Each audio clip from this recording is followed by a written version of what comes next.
Pessoal, o assunto do dia é a entrevista do Lula para a revista americana Time. O Lula foi capa da revista, né? E aí a internet explodiu aqui porque vocês lembram que o Bolsonaro não foi capa da Time, mas as redes bolsonaristas fizeram várias montagens, né, com o Bolsonaro sendo capa da Time. Por quê?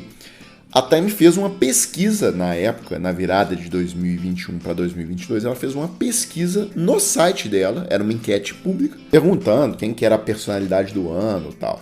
E aí, nessa enquete na internet, os bolsonaristas se organizaram e votaram no Bolsonaro. O Bolsonaro acabou ficando em primeiro lugar no mundo, tá? Só que isso aí não é a escolha da revista, isso não, o Bolsonaro não virou capa da Time, nada, é tudo mentira, né?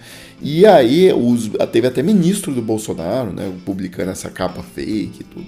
Aliás, não foi só um ministro do Bolsonaro, foram vários, né? Foi o Salles na época, foi a Damares, enfim. Mas dessa vez a capa é verdadeira, tá?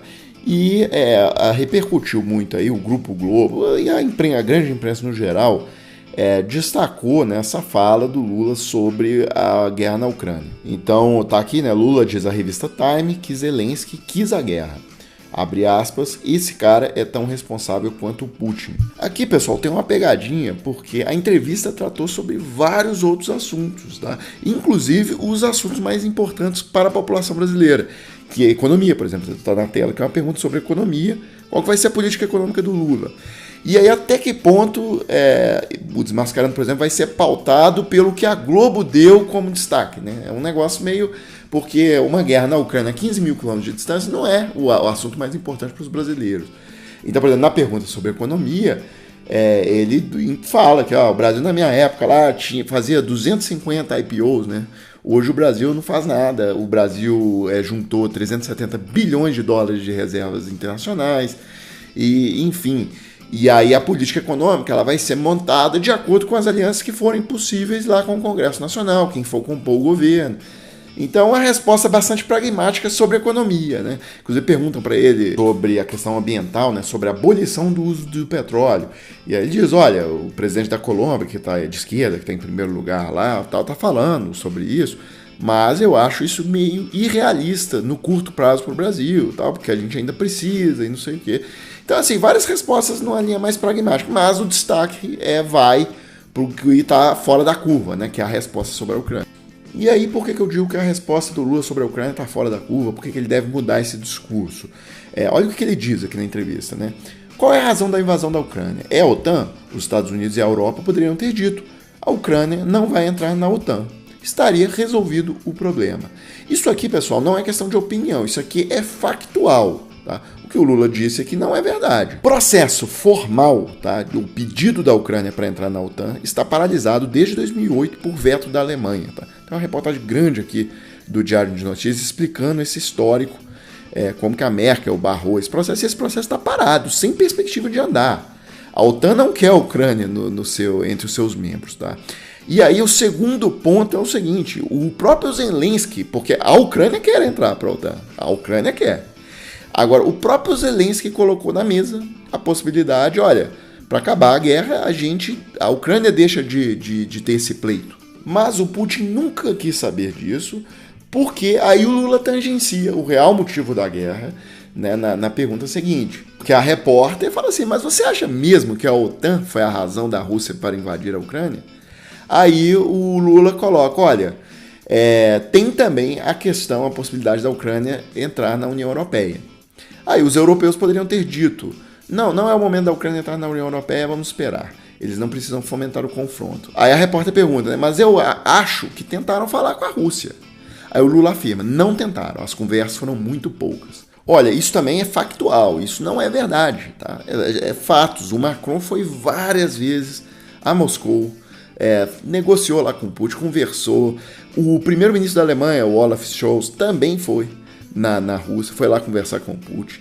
Antes disso, tá, pessoal, tiveram várias conversas, Macron com o Putin por telefone, o próprio Biden com o Putin por telefone. Então, assim, foram muitas conversas. A questão é que o Putin fez o cálculo dele, e o cálculo olha, esses estados que faziam parte da União Soviética, eles são a área de influência da Rússia. Então a Ucrânia está se afastando da Rússia e indo na direção da União Europeia, porque a União Europeia tem democracia, porque a União Europeia tem uma renda per capita muito maior, e aí eu vou numa ação típica imperialista, né, século XIX, eu vou à força submeter a Ucrânia e ponto final. E vou colocar lá um governante do padrão Lukashenko, né, um fantoche da Rússia, como é o Lukashenko lá na Bielorrússia. Talvez agora possa estar se abrindo uma possibilidade de conversa, porque o custo da guerra está ficando muito alto para a Rússia em termos de vidas e também em termos financeiros. Tá? A expectativa da Rússia, que era dominar ali em 3, 4 dias a Ucrânia, se frustrou.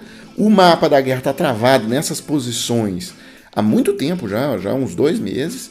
Então agora talvez, como o custo está muito elevado, a Rússia possa querer negociar, dizer, olha, então vamos deixar as posições do jeito que está e fica um cessar-fogo, um tratado de paz, a gente fica com o Donbass para dizer que a gente ganhou alguma coisa. Pode ser. Agora sim já há pode haver algum interesse da Rússia em negociar. E aí, para fechar o vídeo, eu coloco esse comentário do Pedro Doria, né? Ele diz, gente, Lula é um democrata, Bolsonaro não é. Mas não misturem as coisas. Isso que o Lula disse a Time, de que quando 2 líderes negociam não há guerras, é falso. É falso historicamente, é falso politicamente. Nenhuma teoria sustenta esse argumento. Eu acabei de mostrar para vocês isso, né? Agora, ele abre esse comentário dizendo, olha, gente, Lula é um democrata, Bolsonaro não é. Isso não vai mudar o voto de ninguém que tenha noção das coisas. O Bolsonaro ontem estava lá, em reunião com o alto comando das Forças Armadas, planejando um golpe de Estado, ameaçar o STF. O Bolsonaro é um maníaco que fala que vacina da AIDS, que ele criou o maior plano de desincentivo à vacinação da história do Brasil, é uma coisa que nós vamos ter problema nos próximos 30 anos, essa desconfiança que ele gerou em relação às vacinas. E ele é um bandido que roubou durante 20 anos lá no gabinete dele, com funcionários fantasmas e rachadinha, desviou esse dinheiro e comprava apartamentos com sacos de dinheiro vivo em pleno Rio de Janeiro. Tá? Isso está registrado lá no cartório de registro de imóvel. Então, o Bolsonaro, ele é, entre muito mais coisas, eu não vou falar aqui para o vídeo não ficar com 10 minutos. Então, uma coisa, ninguém vai deixar de votar no Lula por conta disso, né, da posição do Lula sobre a guerra da Ucrânia. Então, é bom pontuar essas coisas. Tá? Então, é isso, eu fecho esse vídeo agora e volto mais tarde com mais um vídeo para a página.